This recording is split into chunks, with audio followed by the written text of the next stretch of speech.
Hello viewers, this is Lorna Khatri from class 10th। तो मैंने एक वीडियो बनाई थी सिजोफ्रेनिया पे इंग्लिश में। तो अब मैंने सोचा कि ना हिंदी में भी बना दूँ। तो ये होता क्या है, हमारे दिमाग में दो केमिकल्स होते हैं। एक का नाम है डोपामिन, दूसरा सेरोटोनिन। जब ये दोनों केमिकल्स इन दोनों केमिकल्स की वजह से हमें कोई चीज़ सुनाई देती है। जैसे अगर मैं आपसे बात कर रही हूँ तो आपको मेरी आवाज़ सुनाई दे रही है। क्यों? क्योंकि ये दो केमिकल्स आपके दिमाग में प्रोड्यूस हो रहे हैं, जिसकी वजह से आपको मेरी आवाज़ सुनाई दे रही है। पर जब ये दो केमिकल्स बहुत ज़्यादा अमाउंट में हमारे दिमाग में प्रोड्यूस होने लगते हैं, तब हमें वो आवाज़ें भी सुनाई देने लगती है जो किसी और को नहीं सुनाई देती, बस हमें सुनाई देती है। ये सिर्फ उसके साथ होता है जिसके दिमाग में ये दो केमिकल्स ज़्यादा मात्रा में प्रोड्यूस होते हैं। और मेरे साथ भी ऐसे होता है।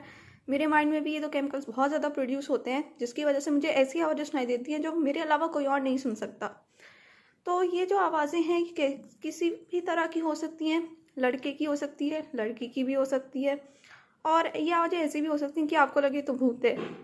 तो ऐसा भी हो सकता है कि आपको ऐसा फील हो, ये इसका सिम्टम है, ये ऐसा फील हो सकता है आपको। तो और क्या होता है इसमें, इसको ऑडिटरी हेलुसिनेशन कहते हैं। ठीक है, इसको कहते हैं ऑडिटरी हेलुसिनेशन। जब आपको वो आवाज़ें सुनाई दे जो कोई और नहीं सुन सकता। ये आवाज़ें ना थ्रेटनिंग भी हो सकती हैं, आपको थ्रेट्स भी दे सकती हैं, धमकियाँ दे सकती हैं, कोई काम करने को कह सकती हैं, कोई भी ऊट पटांग काम, जैसे कि अपने सिर पे गिलास लो, उसमें पानी भरो, अपने सिर पे पानी डाल लो। इस तरह की बेसिर पैर की बातें आपसे कर सकती हैं, या कह सकती हैं कि खाने में जहर है, इसको मत खाओ। तो ऐसा भी आवाज़ें कह सकती हैं। तो इन पे ध्यान नहीं देना, सबसे बड़ी प्रॉब्लम पता है क्या होती है, कि इन पे ध्यान ना देना बहुत मुश्किल है।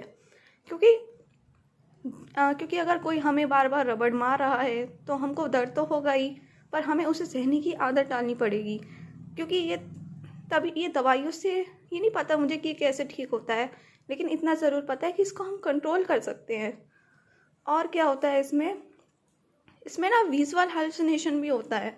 मतलब आपको कुछ दिखाई भी देने लगेगा।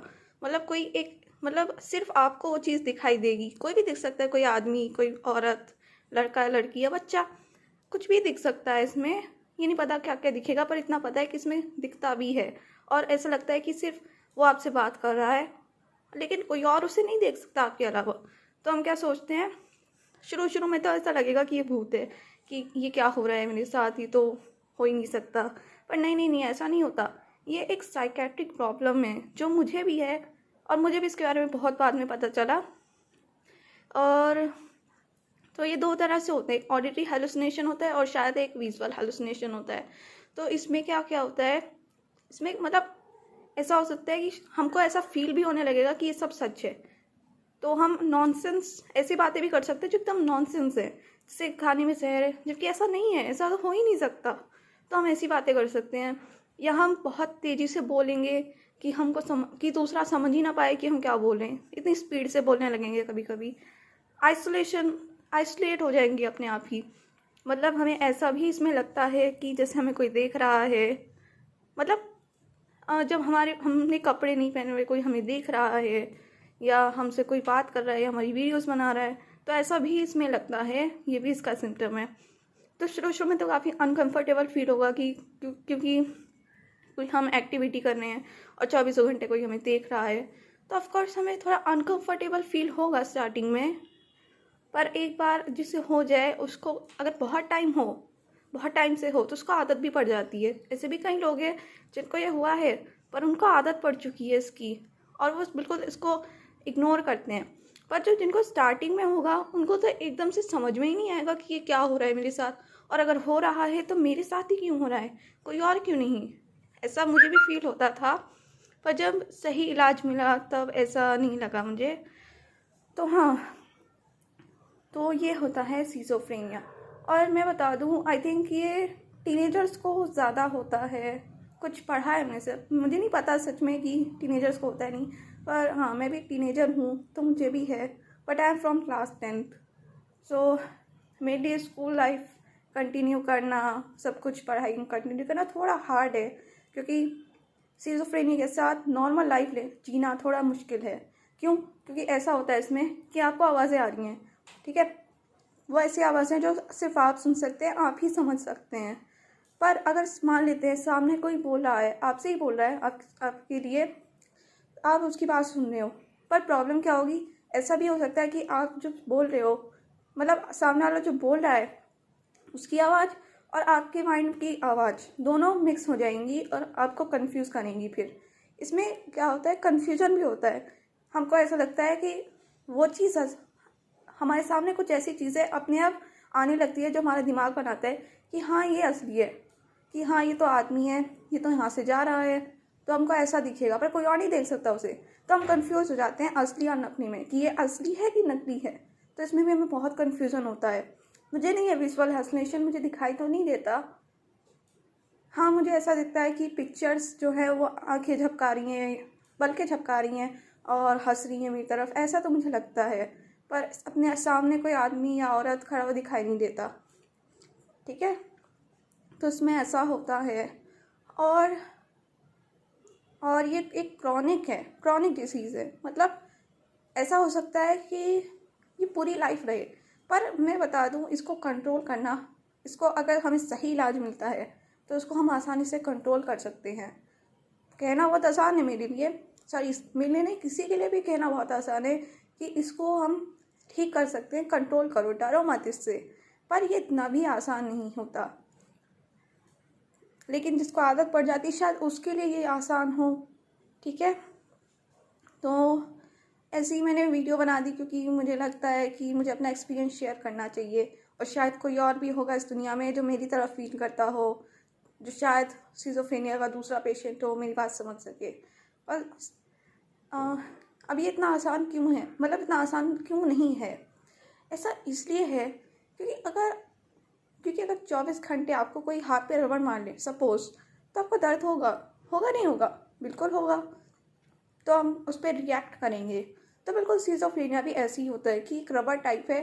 मतलब मान लेते हैं कि सिज़ोफ्रेनिया एक रबड़ है और वो आपके हाथ पे चुभ रही है, तो आपको दर्द तो होगा, आप उस पर रिएक्ट करेंगे। पर एक बात बता दूँ, उस पर रिएक्ट नहीं करना, क्योंकि ये असली में नहीं है, इट्स नॉट रियल। ये हमारा दिमाग बनाता है। ये हमारे दिमाग के दो केमिकल्स है, डोपामिन और सेरोटोनिन। उन दो केमिकल्स की वजह से ऐसा होता है कि हमें लगे कि कोई हमसे बात कर रहा है। शुरू शुरू में तो लगेगा कि हाँ ये कहीं ये भूत तो नहीं। हाँ ऐसा भी होता है, इसका सिम्टम ये है कि हमें ऐसा भी फील हो सकता है ये भूत है। पर नहीं नहीं नहीं, ये दो केमिकल्स से इनकी वजह से होता है, और ये एक साइकेट्रिक प्रॉब्लम है। ठीक है, तो आई थिंक इसमें मैं सजेस्ट नहीं करने वाली हूँ कि कौन हेल्प करेगा, मैं तो ऐसे ही अपना एक्सपीरियंस बता रही हूँ। तो ये एक साइकेट्रिक प्रॉब्लम है, और जिनको ये होता है ना, शुरू शुरू में तो उनको समझ में ही नहीं आता कि वो बीमार हैं इससे। उनको पता ही नहीं चलता शुरू में, तो बहुत बाद में जाके पता चलता है। मेरे साथ भी ऐसे हुआ। शुरू शुरू में जब मुझे ये हुआ ना, तो मुझे पता ही नहीं था कि मुझे क्या हो रहा है। बस मुझे इतना पता था कि मुझे लगता है कि मुझे डॉक्टर की ज़रूरत है, क्योंकि इस तरह की चीज़ें जो हो रही हैं वो नॉर्मल तो नहीं है। तो ऐसा मुझे शुरू में लगने लगा। ओके, तो अब आवाज़ें कुछ भी कह सकती हैं, एब्यूज़ तक दे सकती हैं आपको, मुझे भी देती हैं। पर मैं रिएक्ट नहीं करती उस पर, क्योंकि वो दो केमिकल्स हमारे दिमाग में उनकी वजह से हो रहा है। ओके, तो मुझे और क्या बताना है, मैं खुद भूल गई।